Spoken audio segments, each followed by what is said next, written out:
네, 안녕하세요. AI에 이어 미국 기업들이 주도하고 있는 휴머노이드 기술 경쟁에 중국까지 이제 참전하면서 그야말로 글로벌 휴머노이드 기술 경쟁이 한층 더 가열되고 있는데요. 오늘은 AI 다음 세대를 이끌 산업으로 평가받고 있는 휴머노이드 로봇 산업에 대해서 좀 다뤄볼 예정입니다. 특히 이제 이 산업에서 주목받고 있는 중국 기업들의 기술 경쟁력까지 함께 좀 짚어볼 예정인데요. 미래셋 자산운용의 최수민 매니저님 모셨습니다. 안녕하세요. 안녕하세요. 네, 안녕하세요. 미래에셋 자산운용 최수민 매니저입니다.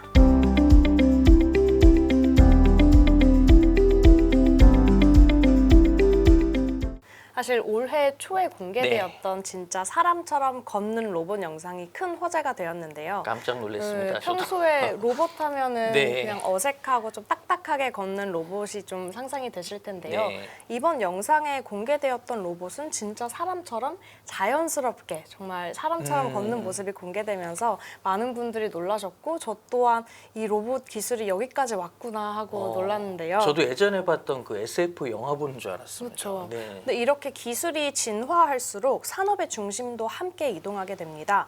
정보통신 혁명 시기에는 PC, 모바일 혁명 시기에는 스마트폰이 세상의 변화를 이끌었다면 지금 이 시대는 AI 네트워크와 휴머노이드 로봇이 우리의 일생활에 깊숙이 침투하고 있습니다. 그리고 실제로 CES 2025 연설에서 엔비디아의 CEO인 젠슨 황은 이런 말을 했는데요.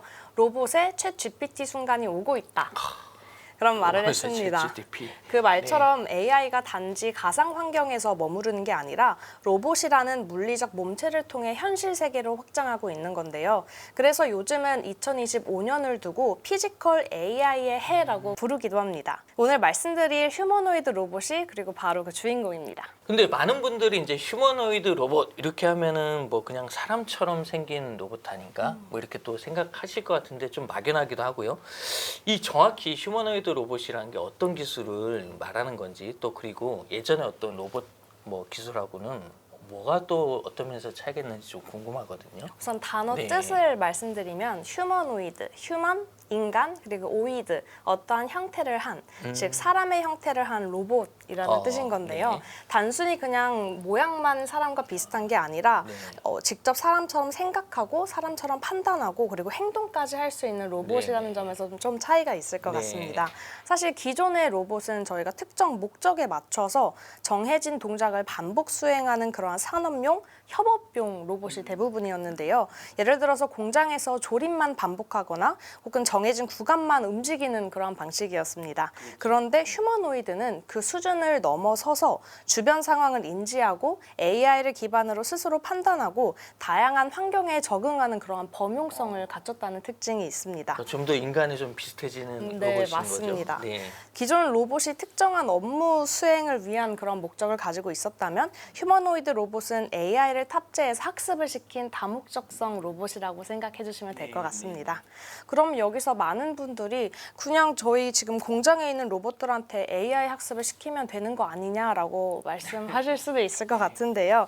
사실 현실은 조금 다른 문제가 있을 것 같습니다. 공장과 같은 그러한 정형화된 공간과 다르게 우리가 살고 있는 곳은 조금 비정형화된 그런 공간이기 때문에 사실 모든 공간과 사물이 인간에 지금은 맞춰져 있다고 볼 수 있기 때문에 인간과 상호작용하면서 살아가기 위해서는 사람의 형상을 맞춘 그런 휴머노이드 로봇이 필요할 수밖에 없을 것 같습니다. 사실 인간의 팔과 다르게 만드는 기계를 가지고 인간처럼 움직여라 하는 건 좀 모순일 것 같은데요. 그렇기 때문에 기계공학적으로 인간과 조금 흡사하게 만들고 인간의 형태가 되어야 모방된 행동을 충분히 할 수 있을 거라고 볼 수 있을 것 같습니다. 그래서 이렇게 휴머노이드는 단순한 청소, 서빙, 배송을 넘어서서 물류, 제조, 의료, 심지어 가정용 서비스 영역까지 모든 특수목적 로봇의 수요를 아우를 수 있는 그런 플랫폼으로 지금 주목받고 있는데요. 그래서 요즘에는 휴머노이드를 단순한 기계가 아니라 피지컬 AI의 결정체라고 보고 있습니다. 근데 이제 이 휴머노이드는 그러면은 산업적 측면에서 봤었을 때 어떤 성장성과 좀 의미가 있는 건지 이것도 좀 궁금합니다. 우선 휴머노이드 산업이 지금 주목받고 있는 건 기술, 자본, 그리고 사회 구조의 변화라는 세 가지 축이 동시에 맞물리고 있기 때문인데요.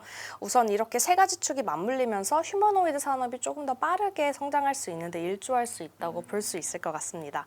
사실 기술적인 측면으로 먼저 보게 되면 과거에는 단순히 로봇이 걷고 물건을 옮기고 그런 반복적인 작업을 수행하는 데 그쳤다면 이제는 생성형 AI와 초거대 언어 모델의 발전으로 우리가 로봇이 사람처럼 대화하고 판단하고 복잡한 작업도 수행할 수 있는 그러한 수준에 도달하고 있는데요. 예를 들어서 피겨 AI는 커피를 만들고 사람과 대화를 할 수 있는 그런 프로토타입 로봇을 공개했고요. 네. 테슬라의 옵티머스는 실제 양산 시스템 설계를 마치고 지금 테스트에 돌입했습니다. 네.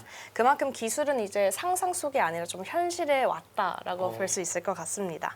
그리고 두 번째는 지금 투자와 자금 흐름의 변화인데요. 우리가 2022년만 해도 테슬라가 휴머노이드 시장에 진출한다라고 했을 때 조금 회의적인 시각도 많았지만 글쎄, 예. 네, 지금은 상황이 좀 달라졌습니다. 그렇죠. 예. 사실 테슬라뿐만 아니라 엔비디아, 구글, 메타 같은 그런 빅테크 기업들이 이런 휴머노이드 산업에 본격적으로 뛰어들고 있고요. 심지어 스타트업들도 지금 많이 동참하고 네, 있습니다. 그러고 있더라고요. 네. 네. AI 기술이 급격하게 발전하면서 이렇게 관련 투자금도 많이 늘고 있고 이전에는 상용화에 필요한 자금이 부족했다라고 하면은 지금은 자금과 함께 인프라도 같이 구축되면서 수요처도 조금 생겨나고 있는 시기라고 볼 수 있을 것 같습니다. 네. 그리고 마지막으로 좀 중요한 이유는 사회 구조의 변화인데요. 이제는 단순히 로봇이 있으면 좋겠다 이런 수준에 그치는 게 아니라 로봇이 좀 필요한 시대가 되었습니다. 지금 고령화, 저출산 그리고 임금 상승까지 맞물리면서 일할 사람이 없어서 로봇이 필요한 시대가 되었다라고 볼 수 있는데요. 특히 제조업, 물류, 헬스케어처럼 단순히 반복 그러한 업무가 많은 분야에서는 로봇을 통한 자동화와 대체 수요가 좀 빠르게 이루어질 것으로 보고 있습니다. 그리고 이러한 상황 속에서 조사 기간별로 차이가 있지만 글로벌 휴머노이드 시장의 연평균 성장률이 40% 이상 성장할 것으로 지금 네. 예상되고 연평균이요? 연평균 네. 40% 이상 성장할 것으로 기대되고 있는데요. 추가로 모건 스탠리가 2025년 2월 발간한 더 휴머노이드 100 보고서에서는 휴머노이드 로봇이 미국 내 직업군의 약 75%, 전체 노동력의 40%까지 진입할 수 있다라고 전망하기도 했습니다. 이를 기반으로 2030년부터는 로봇의 노동 대체화가 지금 본격화되고 2040년에는 헬스케어, 사무, 세일즈 분야까지 확산될 수 있고 그리고 최종적으로는 약 6,300만 대 규모 3조 달러 이상의 시장으로 성장할 수 있다라고 전망하기도 했습니다. 네. 앞서 말씀드린 거를 조금 요약해드리면 AI 기술이 발전하면서 투자 자금도 유입되고 사회 구조의 변화에 따라서 휴머노이드 로봇에 대한 수요가 증가하면서 이 산업이 조금 더 성장하고 주목받을 수 있다라고 볼 수 있을 것 같습니다. 이건 뭐 기술 발전하고 이제 투자 시장이 지금 맞물려서 돌아가고 네. 있기 때문에 이게 지금 급속도로 좀 성장을 많이 할 것 같다는 생각이 드네요. 근데 이제 또 말씀하신 대로 이렇게 듣다 보면 또 이제 또 중국 기업들의 휴머노이드 기술도 최근 정말 엄청나게 좀 빠르게 발전하고 있는 것 같거든요. 그러니까 제가 뉴스나 이런 걸 봐도. 근데 매니저님 또 보시기에는 중국의 기술력은 이제 어느 정도 수준까지 왔는지 또 미국도 이제 AI나 휴머노이드 기술을 이제 하고 있을 것 같은데 좀 그건 또 어떻습니까? 사실 보통 AI, 휴머노이드 기술 하면 많은 네. 분들이 미국을 먼저 떠올리실 것 같은데요. 네. 미국이 앞서 나가는 국가임은 명백한 사실이기도 하지만 말씀드리고 싶은 건 지금 중국 역시 그 네. 흐름을 조금 바짝 쫓아오고 있는 상황이고 실제 이 기술 경쟁의 중심에 들어섰다라고 볼 수 그 있을 것 정도까지인가요? 같은데요. 네. 사실 CES 2025에서 젠슨 황과 함께 14대의 휴머노이드 로봇이 등장을 했는데 이때 6개가 중국 기업 제품이었습니다. 그렇습니까? 네, 거의 절반 수준이에요. 네. 네. 중국이 그냥 단순히 양산형 기술만 잘하는 게 아니라 지금 이제는 글로벌 무대에서 기술적 존재감을 마음껏 발휘하고 있다라는 증거이기도 한데요. 네네. 그렇게 중국 휴머노이드 산업의 강점을 3가지 정도로 말씀드리자면 우선 첫 번째는 중국 정부의 좀 전폭적인 지지입니다. 역시 그게 맞습니다. 가장 무섭더라고요. 네. 네. 사실 미국 같은 경우에는 미국의 기업들이 좀 실적을 내면서 이런 경제를 주도하는 것과 달리 중국의 경제는 중국 정부가 주도하는 정부 경향이 주도 있는데요. 경제 성장이죠. 네, 맞습니다. 그래서 중국 투자를 하실 때에는 중국 정부의 방향성을 좀 잘 살펴보셔야 하는데요. 사실 중국은 제조 2025 그리고 로봇 산업 발전 기획 등의 육성 정책을 통해서 휴머노이드 산업 육성에 대한 강력한 의지를 내세우고 있고요. 특히 2025년 양회에서 중국 정부가 발표한 10대 미래 전략 사업에 AI, 휴머노이드 로봇 등의 신사업이 대거 포함되면서 지금 중국 정부가 어디에 힘을 쏟고 있고 어느 방향을 내세우고 있는지 좀 확인할 수 있었는데요. 이렇게 국가 전략 산업이 된 상황에서 지난 1에서 2년간 휴머노이드 관련 기업에 대한 투자와 융자 건수도 크게 늘고 있습니다. 그리고 이러한 자금들이 실제로 기술 상용화와 생산 인프라로 연결되고 있는 게 큰 장점이라고 볼 수 있을 것 같습니다. 그리고 두 번째로 말씀드리고 싶은 건 중국은 핵심 부품의 내재화와 탄탄한 공급망을 갖춘 산업용 로봇의 소비국이자 제조국인데요. 휴머노이드 로봇을 만들기 위해서는 액추에이터, 감속기, AI 칩 같은 고부가가치 부품이 필요합니다. 그리고 중국은 이 부품을 대부분 지금 자국 내에서 조달 가능한 체계를 갖추면서 부품 수입 의존도를 좀 빠르게 낮춰가고 있는 생태계가 이미 상황입니다. 갖춰져 있군요. 맞습니다. 예를 들어서 유니트리라는 중국 로봇 기업이 있는데 이 기업 같은 경우에는 자체 개발한 휴머노이드 로봇인 G1을 2천만 원 수준에 지금 판매하고 있어요. 2천만 원이요? 네. 저도 살 수 있겠는데요. 2천만 네. 원 같은 경우에 지금 테슬라의 옵티머스와 비교했을 때 절반 그러니까요. 이하 네. 가격인 건데요. 특히 이런 가격 경쟁력은 국산 부품 조달, 대량 생산 기반, 낮은 인건비가 가능하게 만든 거라고 볼 수 있습니다. 야, 미국의 어떤 그 무역에 대한 이 제재 속에서도 벌써 이 정도까지 해냈네요. 네, 가격 경쟁력이 엄청나다고 네. 볼 수 있어요. 그리고 세 번째로는 중국은 상용화 중심에서 지금 강점을 보이고 있는데요. 단순히 실험실 수준의 그런 기술이 아니라 다양한 제조 현장, 물류센터, 교육기관에 지금 이러한 로봇들이 투입되면서 데이터를 수집하고 학습되고 그리고 개선을 반복하는 이러한 선순환 구조를 만들어가고 있다라고 그렇군요. 볼 수 있을 것 네. 같습니다.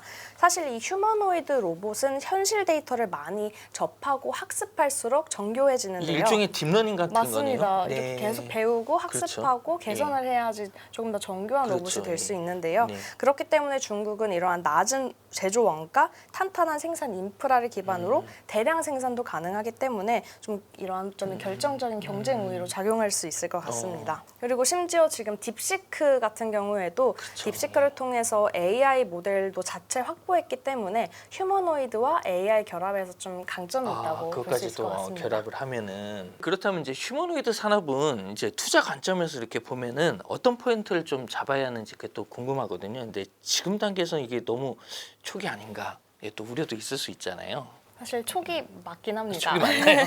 그래서 지금이 중요한 건데요. 네. 과거 전기차 산업을 한번 떠올려 보시면 전기차 침투율이 10%가 넘어가기 전에 흔히 2차 전지 소부장이라고 불렸던 부품주들의 랠리가 시작됐습니다. 그렇죠. 휴머노이드도 똑같을 텐데요. 초기에는 완성형 로봇이 아니라 핵심 부품주, 소재주부터 실적이 먼저 가시화될 거로 기대가 되고 있고요. 부품주들은 다양한 완제품 휴머노이드 업체를 고객사로 둘 수 있습니다. 그리고 초기 시장 진입의 수혜를 가장 먼저 보게 될 것으로 예상되고 있습니다. 그래서 휴머노이드 투자 관점에서는 첫 번째로 휴머노이드 관련 부품주의 선행 랠리를 한번 기대해 보시면 좋을 것 그렇군요. 같고요. 네. 그 다음에는 휴머노이드의 본격적인 양산 단계 진입 이후에는 완성형 휴머노이드 제조 업체들에 한번 주목해 보시면 좋을 것 같습니다. 그렇군요.